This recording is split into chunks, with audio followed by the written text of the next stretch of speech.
नमस्कार, टीवी 9 राजस्थान पर आज की इनसाइड स्टोरी के साथ मैं हूं भविष्य त्यागी।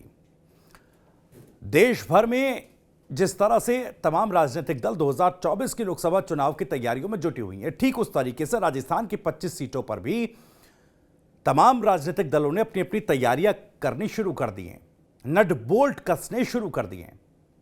हर मोर्चे पर बीजेपी चूंकि विधानसभा चुनावों में हाल ही में जीत दर्ज की और कॉन्फिडेंस बीजेपी का हाई नजर आ रहा है। चूंकि राजस्थान का जब जिक्र होता है तो पिछले 2 लोकसभा चुनावों में तमाम सीटों पर क्लीन स्वीप जो है बीजेपी ने, यूं कहें कि एनडीए ने, क्योंकि एक सीट सहयोगी दल के पास 2019 के चुनावों में थी, तो एक तरीके से कहें तो क्लीन स्वीप बीजेपी ने 2 बार पिछले चुनावों में किया था। इस बार क्या वही क्लीन स्वीप बीजेपी कर पाएगी राजस्थान में, यह सवाल है। लेकिन तैयारियां पुख्ता हैं, हर मोर्चे पर, हर स्तर पर, या यूं कहें कि चारों तरफ से अपने प्रतिद्वंदी पार्टियों को घेरने की और खास तौर पर कांग्रेस पार्टी को घेरने की तैयारी कर रखी है।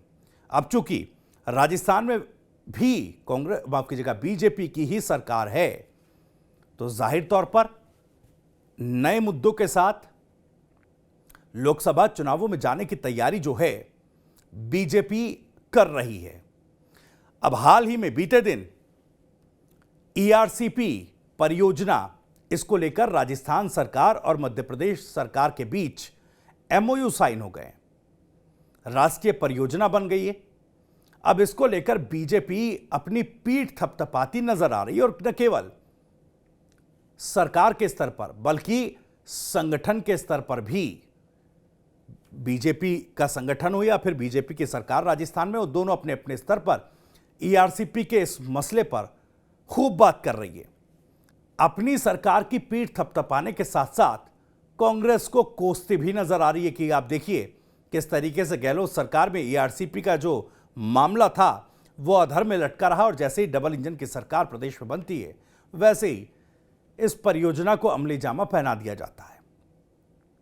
हालांकि सवाल तो कांग्रेस भी ईआरसीपी मामले पर उठा रही है। वो पूछ रही है कि भाई, गहलोत सरकार ने तो इस परियोजना को तब शुरू किया और यह कहकर शुरू किया कि अगर केंद्र सरकार पैसा नहीं देगा, केंद्र सरकार पैसा नहीं देगी, राष्ट्रीय परियोजना नहीं इसको घोषित करेगी, तब भी हम इसको पूरा करेंगे। लेकिन यह परियोजना अधर में लटकी रही। मध्य प्रदेश से एनओसी जो है वो नहीं मिल पाई, वो एमओयू जो है वो साइन नहीं हो पाए। खैर, अब जब बीजेपी इस पर अपनी पीठ थपथपा रही है तो जाहिर तौर पर कांग्रेस का इस मसले पर बीजेपी को घेरना शुरू हो चुका है। लेकिन सवाल यह है कि एक ईआरसीपी का मसला आने वाले लोकसभा चुनावों के लिए बीजेपी का जो, यूं कहें कि एक एजेंडा बुक है, उसमें सबसे ऊपर जो है वो नजर आएगा। इसके अलावा अगर मैं बात करूं, मैंने कहा हर स्तर पर बीजेपी तैयारी करने में जुटी है।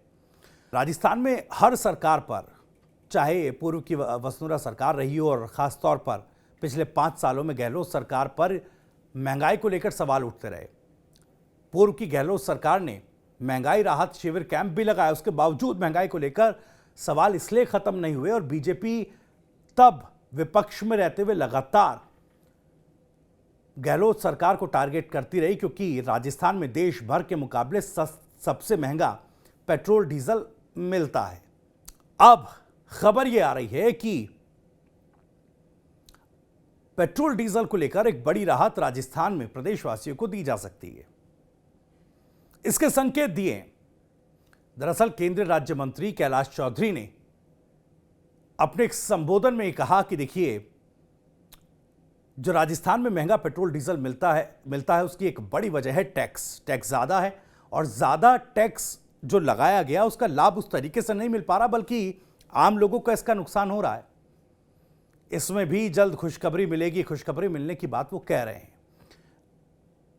यानी आम जनता को लोकसभा चुनावों से पहले पेट्रोल डीजल की जो मार है उससे थोड़ी राहत मिल सकती है। तो जैसा मैं पहले आपको बता रहा था कि हर स्तर पर, एक तरफ पानी का इतना बड़ा मसला, 13 जिले राजस्थान के प्रभावित होते हैं, लगभग 9 से 10 लोकसभा सीटें प्रभावित होती हैं ईआरसीपी परियोजना से। महंगाई और पेट्रोल डीजल खास तौर पर, इनको सस्ता करने से एक बड़ा एजेंडा उस नोटबुक में फिर से बीजेपी ने तैयार कर लिया कि लोकसभा चुनावों में वो क्या नए मुद्दे हैं जिनको लेकर वो जाने वाली है। हालांकि कांग्रेस पार्टी सदन से लेकर सड़क तक इस बात में अटकी हुई है कि यह सरकार पर्ची की सरकार है। क्या कांग्रेस पार्टी इसी पर्ची के सहारे बीजेपी को लोकसभा चुनावों में घेरने की तैयारी कर रही है क्या? कहीं ऐसा ना हो कि लोकसभा का इम्तिहान भी पर्ची भरोसे कांग्रेस फेल कर जाए। इसका जिक्र मैं क्यों कर रहा हूं और यह बात क्यों कह रहा हूं? दरअसल देखिए, ईआरसीपी पर जब अपनी पीठ थपथपाती बीजेपी या यूं कहें कि भजनलाल सरकार नजर आ रही है, ठीक उसी वक्त ईआरसीपी की नई डीपीआर को लेकर सवाल खड़े हो गए हैं।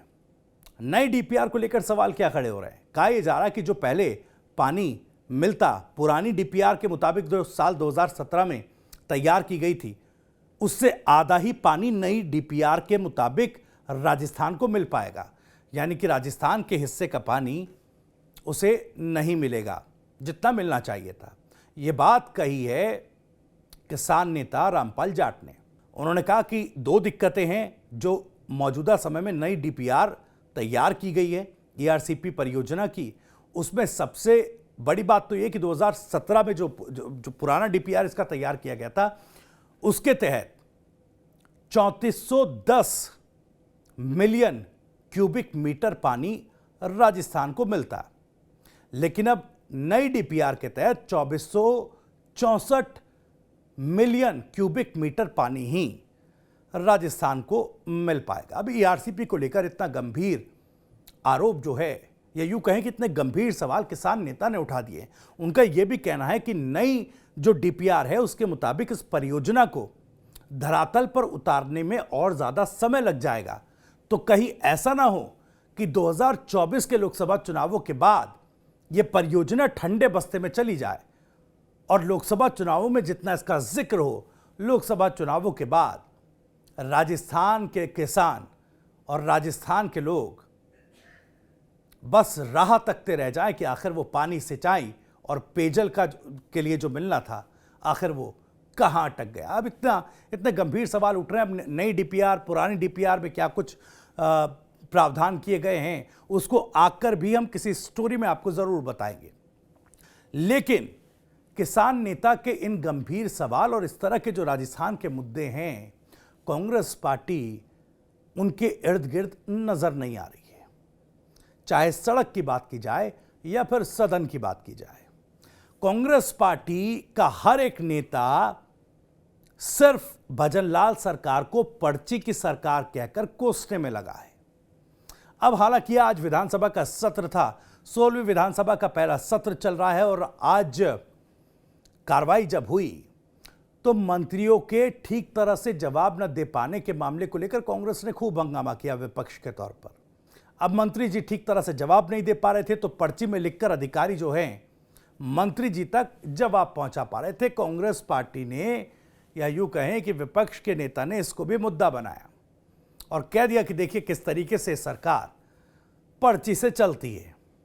पर्ची से सरकार चलने के कई और उदाहरण कांग्रेस पार्टी देती नजर आती है, लेकिन जब लोकसभा चुनाव सर पर खड़ा है, चुनौती बड़ी है, अभी एक बड़ी हार राजस्थान में कांग्रेस पार्टी की हुई है, तो सवाल ये उठता है कि आखिर क्यों जन सरोकार के मुद्दों से कांग्रेस पार्टी दूर खड़ी नजर आ रही है। चूंकि किसान नेता रामपाल जाट ने बात कही, इस पर अभी किसी तरह का ना ही सरकार की तरफ से किसी तरह की क्लैरिटी दी गई है और विपक्ष का भी साथ रामपाल जाट को मिलता नजर नहीं आ रहा। इसीलिए मैं पूछ रहा हूं कि कांग्रेस आखिर सिर्फ एक प्रोपेगेंडा, या यूं कहें कि पर्ची की सरकार वाला नैरेटिव चलाकर ही लोकसभा चुनावों में बीजेपी से लड़ना चाहती है, या फिर असल मुद्दों के साथ जनता के बीच जाना चाहती है? ये कई सवाल हैं। इन्हीं सवालों के साथ इनसाइड स्टोरी में आज इतना ही। अगर आपको जानकारी और वीडियो पसंद आया हो तो वीडियो को लाइक करें, ज़्यादा से ज़्यादा शेयर करें। आप भी इस मामले पर कुछ कहना चाहते हैं तो कमेंट बॉक्स आपके लिए खुला हुआ है। अपनी बात, अपना सवाल, अपनी राय आप कमेंट बॉक्स के जरिए हम तक पहुंचा सकते हैं। राजस्थान से जुड़ी और भी तमाम खबरों को सबसे पहले जानने के लिए सब्सक्राइब जरूर कर लीजिए। TV9 राजस्थान। नमस्कार।